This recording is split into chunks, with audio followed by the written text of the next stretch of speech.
welcome to Mimamsa Perspective. We are at Dharmashri Ashram in Pune. Along with me is Shri Govindagiri ji, who is one of the well-known personalities not only in India but also abroad. This year we are celebrating Diwali at a very special occasion.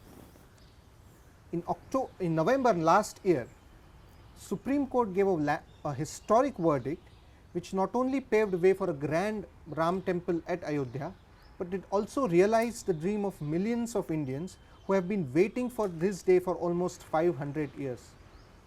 This year, our beloved Prime Minister Shri Narendra Modi did the Bhumi Pujan at Ayodhya, and that dream of realizing a grand temple once again at Ayodhya was inching closer to its reality. But what does this mean to normal Indian? How does a grand temple or a temple at Ayodhya make a difference to people like us? What does it mean to our nation? These are some of the key issues that I want to discuss with Shri Govindagiri ji. Sir, thank you very much for joining us Namaskar, today. thank you. Sir, at the beginning, I want to wish you a very happy and prosperous Diwali and Sadar Pranam for that, and thank you for giving us time. Same to you, all of you. Thank you. To begin with, sir, how do you see, as I said, that people have been waiting for this year for almost 500 years. There has been a long struggle for this. There was a struggle at the mass level, there was a struggle at the constitutional level, and finally that dream is almost on the horizon. How important do you think is this thing for normal Indian? You can know the importance of re-erecting the Ram temple by a simple thing, that more than 3 lakhs of people have given their lives for the chance to rebuild the Ram temple. The struggle is going on for almost 5 centuries. The constitutional struggle is just in our independent Bharat, but before that also so many lakhs of Naga sadhus, so many Kshatriyas, so many even women warriors, princesses, they have given their lives for that. And as we see in these last 3 decades, people, innumerable people have from their heart tried to rebuild the temple. The sacrifice done by all of them itself shows us how important it is, and it is because the ideal of Sri Ram is in the core of our minds. Our ancestors struggled for that. Generations after generations went, and now today, last year on 9th November, we have got the verdict that yes, it can be built there again.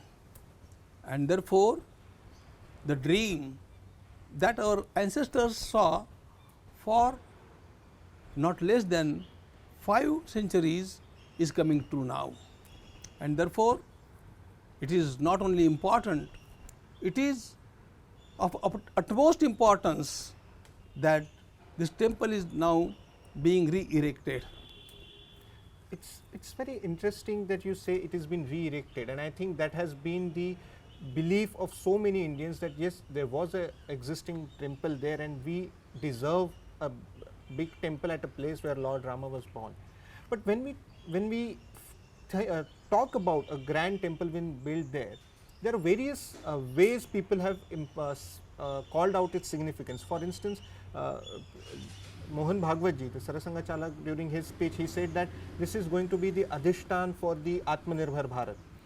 People have said that Lord Rama is not a religious figure, but it's a national figure, and somehow national unity can be woven around the ideal of Shri Ram. How do you look at importance of this temple and this site beyond the religion issue? Yes, it is a religious temple. We must say it is not just a religious temple, it is the symbol of our national unity, because the personality of Bhagwan Shri Ram is not a local personality. You will find every Indian, every Bharatiya worships Ram. Everybody regards him as the most ideal personality. In our scriptures, he is called Maryada Purushottam. Maryada Purushottam. He is the highest in all our moral values. Really speaking, it is said, Ramo Vigrahavan Dharmaha. Bhagavan Shri Ram is all moral values incarnate. And therefore, Bhagavan Shri Ram as an ideal, not just as a god, but also as an ideal, is there in our hearts. What did he do? Actually, every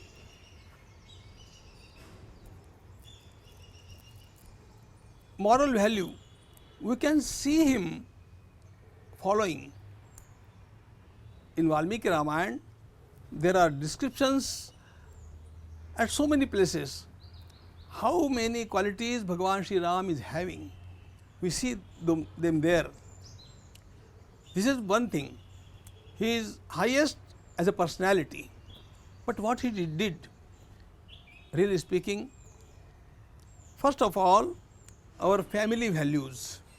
You will see today the families are getting broken, and Bhagavan Shri Ram kept his family intact with his own sacrifice. Really speaking, it was not possible for Dashrath to make Ram go away from Ayodhya. Lakshman was there to oppose even Maharaj Dashrath. But Shri Ram said, no, according to our family values, I must obey my father. And not only obey, but just I should follow his every wish also. And therefore, I must leave for the forest. One thing, the intactness of family stands upon the sacrifice of Bhagavan Shri Ram and his qualities. You will see throughout the 14 years and even after that, Bhagavan Shri Ram arranged that nobody should make any criticism against Kaikeyi Mata. You know, when Shatrughna and Bharat were returning from the forest, the Chitrakoot, Bhagavan Shri Ram called Shatrughna and said, see, how do you regard me? He said, as a father. And how do you regard Bhagavati Sita? He said, as a mother. Now, our oath for you is, see that within the 14 years, nobody will criticize Kaikeyi Mata.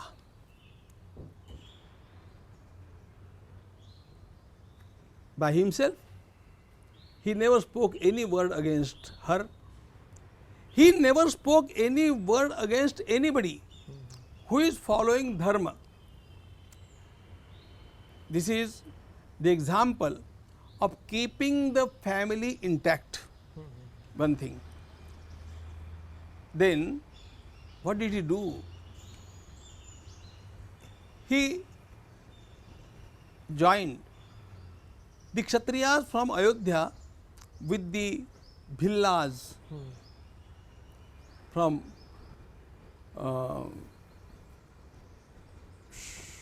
Shrungaverpur. After that, he made a unity between those Bhilla, Gond, Santal, which are the foresters, with the rishis. Then he made unity also with the Vanaras, who were Vana Naras. and also he took them near who were Rakshasas like Bibhishan also. Only Bibhishan did not come. Bibhishan came with 4 different ministers from Lanka. They were the ministers in the cabinet of Ravan. But all of them joined Bhagwan Shri Ram, and Ram welcomed them. He accepted them. He did not only accept them, but he respected them. He gave them some voice. In this way, on the bank of Lanka, you will see there was a great massive army which came not from Ayodhya, which came from the South India. Bhagavan Shri Ram organized everything in South India, and then he challenged Ravan. This unity only he could make, none else could have done it. And therefore, Bhagavan Shri Ram stands for the whole of India. And therefore, he is a symbol of Indian unity. And this unity is not just geographical. Caste-wise also, he took help of everybody. Everybody joined him. Why did they join him? Because of his qualities. Now see, Angad was the son of Vali. Bhagavan Shri Ram killed Vali. Yet Angad fought for Ram. That way, he won their hearts. All these people believed Bhagavan Shri Ram as the model, and therefore only they surrendered their lives at his holy feet. This way, geography wise and also caste wise, we see Bhagavan Shri Ram as a symbol of our national unity. And therefore, when all these qualities shall be seen in Bhagavan Shri Ram, we Indians can again stand united. This is the prime requirement today, and therefore it is not only the Rama temple, but it is the temple of our whole nation. Ram मंदिर से राष्ट्र मंदिर तक, इसी प्रकार की बात हम लोग करते हैं। और इसीलिए भगवान श्री राम की प्रतिमा जब वहाँ पर खड़ी होगी और सारा देश उनके दर्शन के लिए जाएगा, तो कितना उत्साह लोगों में संचरित होगा, आप कल्पना कर सकते हैं। You can imagine that from the day of 5th August, the whole nation was looking at the screen only to see the Shila Pujan of Ayodhya. So Bhagavan Shri Ram stands for the whole nation. He is not territorial, he is not of one caste, not of any class, not of any faith. He is for all. Sir, it's again interesting that you use the word Rashtra Mandir, something which denotes that this is for the entire nation. And this unity aspect of Shri Ram is often neglected, and for variety of reasons. But one thing which has always been there in the minds of Indians, irrespective of any caste or any creed, is about Ramarajya. I mean, even Mahatma Gandhi used to talk about Ramarajya. Valmiki Ramayana talked about Ramarajya. So what is this ideal of Ramarajya, and how do we see in the present context, and how we can use this Ram temple as a embodiment of Ramarajya, which we need to inculcate, where the citizens and the government both are responsible for each other. See, what Mahatma Gandhi ji meant by Ramarajya and what our tradition told about Ramarajya, we can find in one sentence which is very popular: सबका साथ, सबका विकास और सबका विश्वास. We should take help from all. At the same time, we should give opportunity of development to all, and at the same time we should win the hearts of all. All must be confident about us that we shall be impartial. Ram Rajya is just not Dharma Rajya. The word dharma in our tradition used not for any religion, any way of worship. Dharma is the balance kept between the my personal life, my social life, the nature and the Paramatma.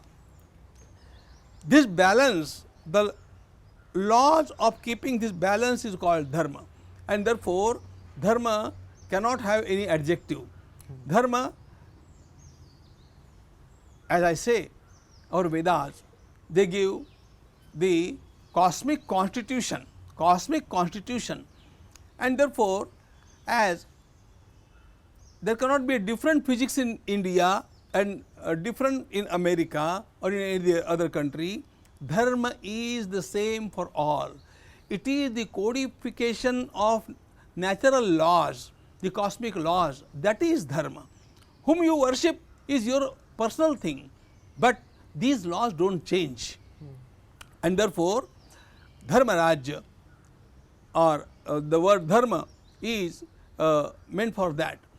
In our tradition, we call it dharma. Bhagavan Shri Ram, you spoke of Rashtra. Rashtra contains three things: the land, the people and the tradition. If there is no land, there cannot be a Rashtra. If there are no people, there cannot be a Rashtra. And if there is no tradition, there cannot be a Rashtra. What is the Rashtra Mandir? The temple or the national temple, what it can be, where the people of the country are protected, first thing. The land of the country is protected, second thing, and the tradition of the country is protected, third thing. Bhagavan Shri Ram did everything to protect the land, the people and the tradition, and therefore, Bhagavan Shri Ram gives us inspiration. He inspires us to do the same thing. We must protect our land first, Bharat Mata, then we must protect and love our people, and we should also protect the long tradition of India, which is really a very, very wealthy and world loving tradition. That is Rashtra. That is the inspiration we can take from Bhagavan Shri Ram, and the temple in Ayodhya shall be a fountain of inspiration for all those who will think of Ram and Ayodhya. Right. So, and this is a very interesting definition, that Rashtra is people, land and tradition.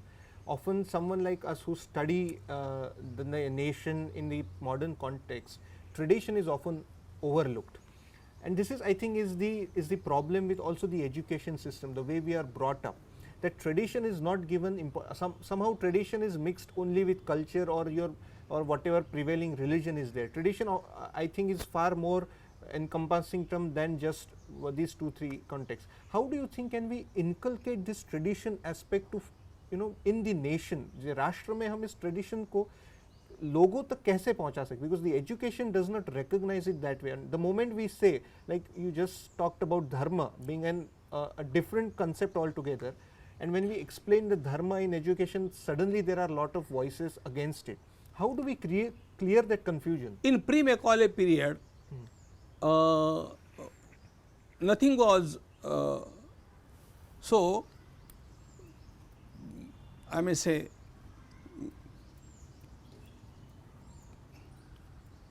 confusing. Pre-Macaulay period, nothing was confusing, but we, the children of Macaulay's system, we have lost that vision. If you want to see that vision, you just study Shivaji Maharaj. Shivaji Maharaj worked for the land, he worked for the people, and he also worked for the tradition. He studied all these things, and therefore, Shivaji Maharaj is the symbol of pre-Macaulay education. And we people, because we were taught just to be the servants of the English officers, British officers, we were never given all these things, we were never taught all these things. And that is what Macaulay expected. He said that the students, the generations, you will see after 3 generations or after almost 40 years that the people here are Indians in blood and skin, but they are Westerners in their hearts and in their brain. That is what has happened. And the first revolt, the first known revolt against this was made by Swami Vivekananda.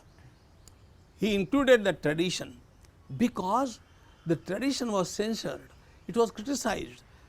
Everything these Indian people have got is rubbish. This was said.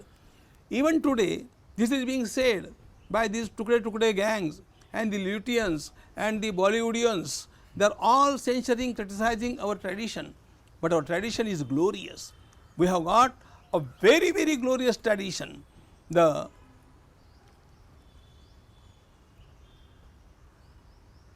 things that have brought some stigma on our tradition, they are the creation of the Middle Ages, not the original tradition. And therefore, we must go back, study that tradition, we must have respect for it, and we must propagate it also. So it's and I'm very well aware that you are involved in that work also in reviving the Vedic tradition and the ancient traditional wisdom that India had. So, but is it how do we, beginning from Ram Temple, we had a big learning centers in our early ages like Takshashila, where where India was known as a knowledge provider and knowledge creator also. How can we use, because even temples for instance were used as knowledge creation agents. So, how can we create these things through structures like Ram Mandir? There will be a very prayer and worship aspect of the temple, but how can we create this as a capital for India's spiritual growth? See, the first thing is that we must give up the defeated slavish mentality. It has been said that the history of India is history of incessant defeats. It is not so, and for that you should read the 6 golden pages of history by Swatantraveer Savarkar. He has told us how we were victorious, but if we want to be victorious again, even today, we should worship power, we should worship strength.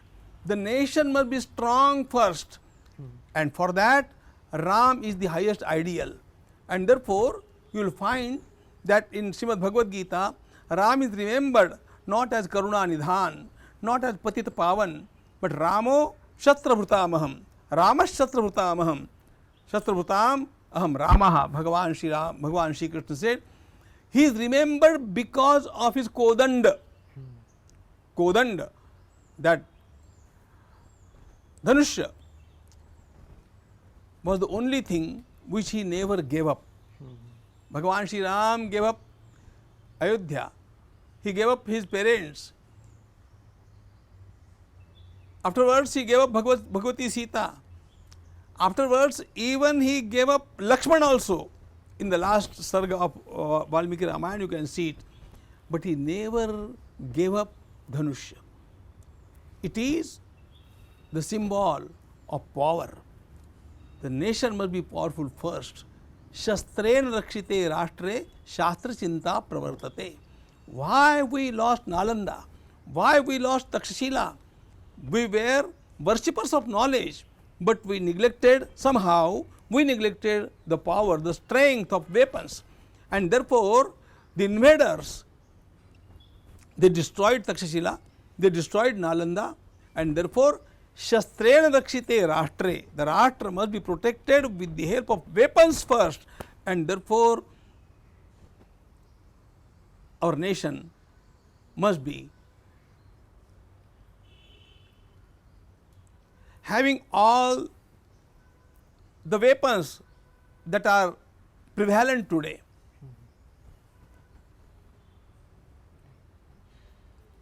मजे की बात यह है कि मैंने राम मंदिर के निर्माण के लिए हमारे प्रधानमंत्री जी को 2 मुहूर्त दिए थे, 29 जुलाई और 5 अगस्त। ये अखबारों में भी आ गया था। राम मंदिर का शिला पूजन करने से पहले जो 5 अगस्त को हुआ, मोदी जी ने 29 जुलाई का उपयोग किया राफेल को लाने से। It is symbolic.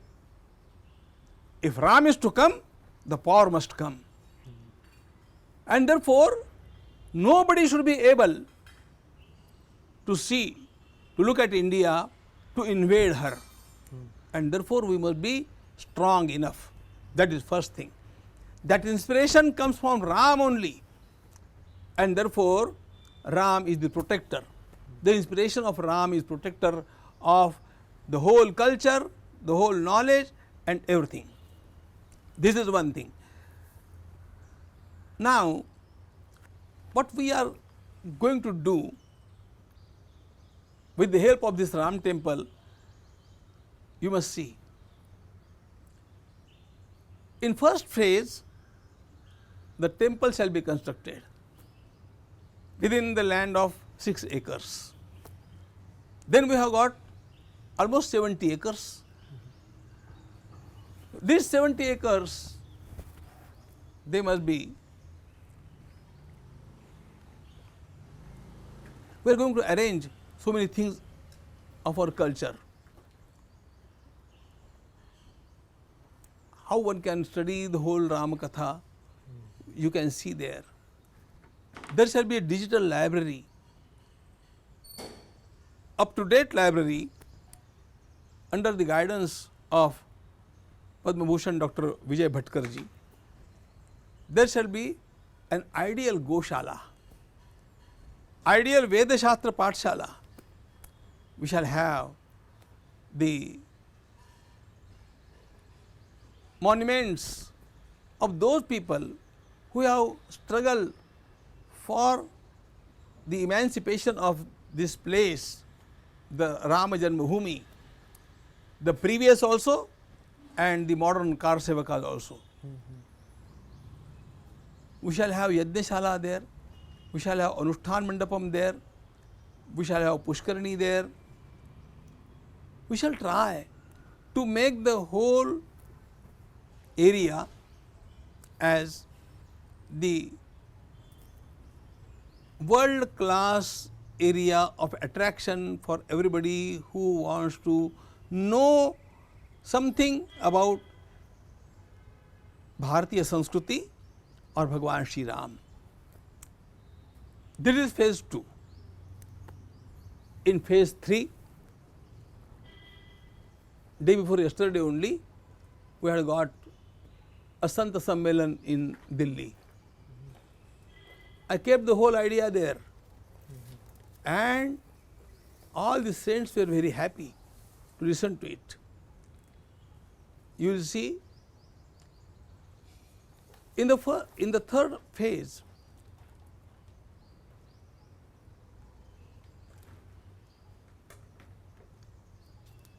on the ground of Rama Bhakti, we shall contact the Rama Bhaktas not only in every province of Bharat, but also in Bangladesh, in Pakistan, in China, in Burma, in Thailand, in Afghanistan, in Sri Lanka. The base shall be Ram Bhakti. The people who are living there, but who are Ram Bhaktas, what they can do there for Ayodhya, and what Ayodhya can do for them, we shall have all contacts. We shall create, it can be called Ram Age. It's a new idea, and with that also we shall keep all contacts with all the Vanvasis, the Vanvasi pockets in northeast, the Vanvasi pockets in Madhya Pradesh and in every province. So, because Bhagavan Shri Ram worked in Vanvasis. He made the union of the Rishis and the Vanvasis. So, Ram Katha telling Rishis, the preachers, they and these Vanvasis, they shall come together. And Ram Bhaktas, they will also be there. In this fashion, we are trying to revive, we are trying to create a wave of Ram Bhakti, and through that the sanskaras of Bhagavan Shri Ram, they are all moral values, and therefore we shall not call it dharma, we shall go beyond dharma, we shall go beyond politics, we shall not talk of any religion, we shall not talk of any politics, we shall not talk of anything else geographical or any differences, who is learned or who is not learned, we do not mind. But the lamp of Ram Bhakti shall be kindled in everybody's mind, and he shall be made useful for the creation of the future nation. In this way, in nutshell, I may say, we are going to create Ayodhya. In Ayodhya, we are going to create a place which shall be the cultural capital of Asia first, and the cultural capital of the whole world then afterwards. These are the phases in which we are working. Can it be done? There is one example. You can see the Vivekananda Kendra in south. Kanyakumari is Vivekananda Kendra. There are two things. One is Vivekananda Rock Memorial. It was erected first, but after the erection of Vivekananda Rock Memorial, Mani Eknath ji said, our work does not stop here. It is not finished, now it begins.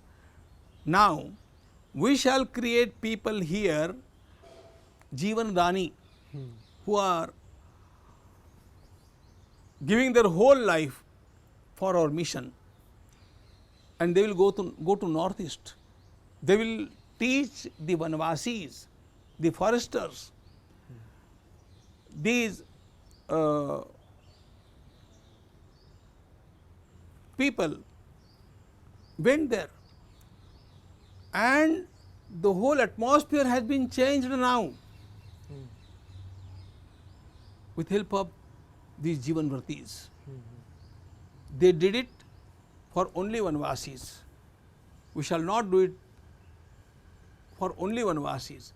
We shall do it for Vanvasis first, but also for the urban people, for also the students, because there are millions and millions of students who are confused about these ideas, and therefore Ram should enter their hearts also as an ideal. Through devotion, when they shall see at Ram as an ideal personality, their minds shall get changed. How we should live, they will know, and thus Ayodhya, I think, shall become the cultural capital, giving all the sanskaras, the highest moral values to the whole world, as Ram himself gave us for the whole millennia. So it's I mean, that is most noble thought, that we are from temple building, we are moving to nation building, and at the center of it is going to be Ayodhya. It was we are almost coming to towards an end of our interview, and I think what I can feel right now is Ram Mandir is not just going to be a temple; it is going to be an inspiration for people, for generations. It is going to be a base for the movement. Right. And I think and if it endures for next millennia, I think that will continue to be inspiration for so many people. I think these institutions, like our scriptures, our ancient people who have worked on these areas, these continue to inspire us for years to come. So, just at the parting way, sir, tomorrow is going to be a major Deepotsav there. The whole Ayodhya is going to lit.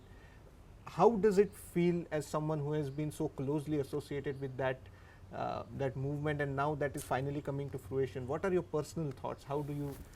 We all are very, very grateful to our great CM of Uttar Pradesh, Pujya Yogi Adityanath ji, who stood for this, who said Bhagavan Shri Ram is our ideal, and this Deepavali was celebrated publicly first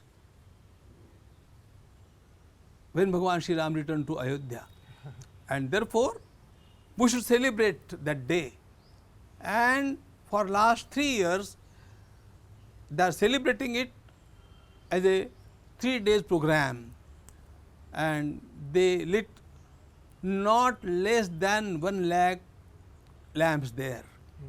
And the whole program is a grand program, you must have seen.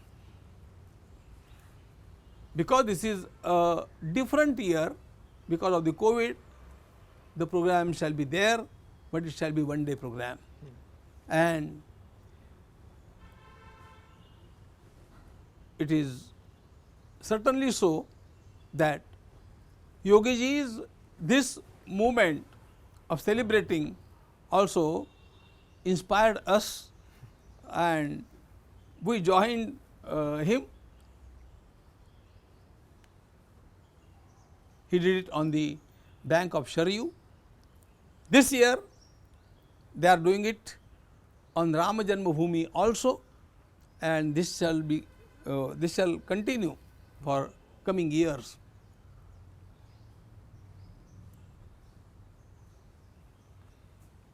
We are lighting not just the atmosphere, we want to enlighten the hearts of people, the hearts of Indian people, all Indian people, irrespective of their way of worship, because Ram is for all.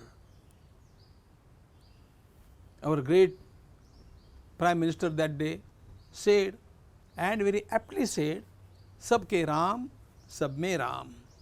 We see Ram in all, and we believe that Ram belongs to all, and therefore we shall cross the borders of all way of worships, all castes, all classes. Ram is there everywhere, and therefore the worship of Ram, the devotion to Ram, and at the same time the sacrifice being made of our time, our money and everything for Ram is for the upliftment of all classes of society first, protection of the nature next, because Ram resides there also, and that is the first thing in dharma, the balance, the cosmic balance. The laws of the codified laws of cosmic balance is dharma, in other words. And therefore this balance shall be brought, we shall try for bringing it, and that shall be the enlightenment of our hearts also, and surely it is a great fortune that we are in that service. May God give us enough power to be there, and may He get it done through us. Thank you. Thank you so much. I think that is the biggest message we can take back this Diwali, that Ram is not just a symbol of a religion, it is a symbol far transcends religion, it unites us everyone. And I think for all of us also, this Diwali and Diwali henceforth, we can take this message from our scriptures, from our people who unite us, who tell us that Bharatiyatva is not about religion only, it's not about differences, but it about unification, not just with people, but unification with nature, and uniting the minds and hearts of everyone. I think at that note, I want to thank Govind Giriji once again. It's a very busy schedule for him, we understand, and despite that he has given us so much of time, and he has given us so much of wisdom that I think we can take back for rest of our life. Thank you so much. Thank you once again. And please share this video, share this message in the video, subscribe us on the YouTube channel also, and please stay tuned to us. A very happy and prosperous Diwali to you all. Thank you.